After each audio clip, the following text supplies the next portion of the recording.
সুজয় কলকাতা থেকে পড়াশুনো শেষ করে বাড়ি ফিরছিল। ট্রেনটা প্রায় 3 ঘন্টা লেট হওয়ার জন্য 12:30 নাগাদ স্টেশনে নামল।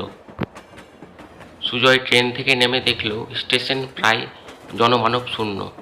কোনো মানুষের আনাগোনা, মানুষের চলাফেরা কিছুই নেই।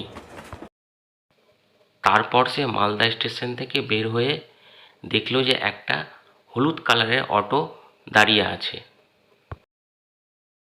তারপর সুজয় অটোওয়ালার কাছে গিয়ে বলল, দাদা, আরাপুর যাবেন? হ্যাঁ, যাব দাদা, কিন্তু আরাপুর তো সেই অনেকটা দূর, আর এত গভীর রাতে ভাড়া কিন্তু বেশি লাগবে, পরে আবার ঝামেলা করিয়েন না। আচ্ছা আচ্ছা, ঠিক আছে, যা ভাড়া লাগে দেওয়া যাবে, আপনি চলুন। আচ্ছা ঠিক আছে দাদা, উঠে পড়ুন, কিন্তু ওই দিকটা তো জিনের বাস, সাবধানে থাকবেন আপনি কিন্তু। তারপর সুজয় অটোতে করে বাড়ির উদ্দেশ্যে বেরিয়ে পড়ল। দীর্ঘ অনেকটা পথ অতিক্রম করার পর দেখল যে কোথাও কোনো আলোর চিহ্ন বা কোনো মানুষের চিহ্ন কিছুও দেখতে পাওয়া গেল না। কিছু দূর যাওয়ার পর অটোওয়ালা বলে উঠল, দাদা, আমি আর এর আগে যেতে পারবো না, আমাকে ক্ষমা করবেন, প্লিজ আপনি এখান থেকে নেমে যান, এখানে আপনি পায়ে হেঁটে চলে যান। বাবা তো বলেছিল ভোরে গাড়ি পাঠাবে, কেন যে আমি আগের ট্রেনে আসতে গেলাম, এখন গোটা রাস্তা আমাকে পায়ে হেঁটে যেতে হবে। তারপর সুজয় একাই নির্জন পথ দিয়ে জঙ্গলের মধ্যে দিয়ে হেঁটে চলতে লাগলো। সেই কাল রাতে ট্রেনে উঠেছি, কিছু খাওয়া হয়নি, আমার তো খুব খিদে পেয়েছে। এখন এই মধ্যরাতে কোথাও দোকান খোলা পাবো?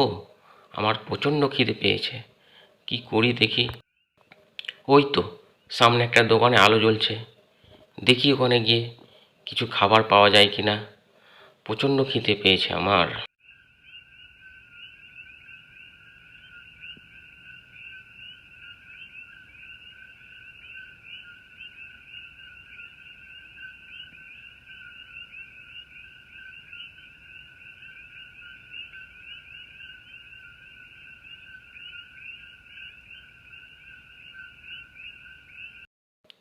দাদু, ও দাদু, কিছু খাবার পাওয়া যাবে আপনার দোকানে?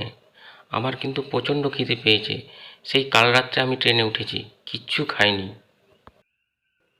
বাবা, তুমি কে গো? তুমি এখানে কেন এসেছো? তুমি তাড়াতাড়ি এখান থেকে চলে যাও, না হলে তোমার বিপদ হতে পারে। এখানে এক্ষুনি জিনরা এসে পড়বে। এ কি বলছেন দাদু আপনি? আমি তো কিছু বুঝতেই পারছি না। জিন? এরা কারা? ভূত নাকি? আমি তো কিছুই বুঝতে পারছি না, আপনি আমাকে একটু বুঝিয়ে বলবেন? শোনো বাবা, আমি দিনের বেলায় আমার এই মুদিখানা দোকান খুলি না। আমি মধ্যরাতে প্রায় 12টার পর আমি দোকান খুলি, কারণ আমার দোকানে জিন, ভূত, পেত্নীরা সবাই মুদিখানা দোকান বাজার করতে আসে, তাই আমি দোকান খুলেছি। তুমি ওই পাশে গিয়ে দাঁড়াও, সব দেখতে পাবে। তারপর এক জিন সেই দাদুটার কাছে আসে।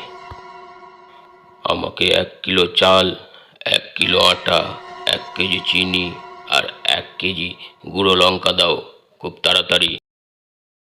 তারপর মুদিখানার সব বাজার নিয়ে জিনটি সেখান থেকে হেঁটে চলে গেল। তার কিছুক্ষণ পর একটা পেতনি আসলো দাদুর কাছে মুদির বাজার করার জন্য। আমাকে 5 কেজি চাল, 3 কেজি তেল, 8 কেজি নুন দাও। আর এইভাবেই জিন ও পেতনিদের কেনাকাটা সারা রাত চলতে থাকে।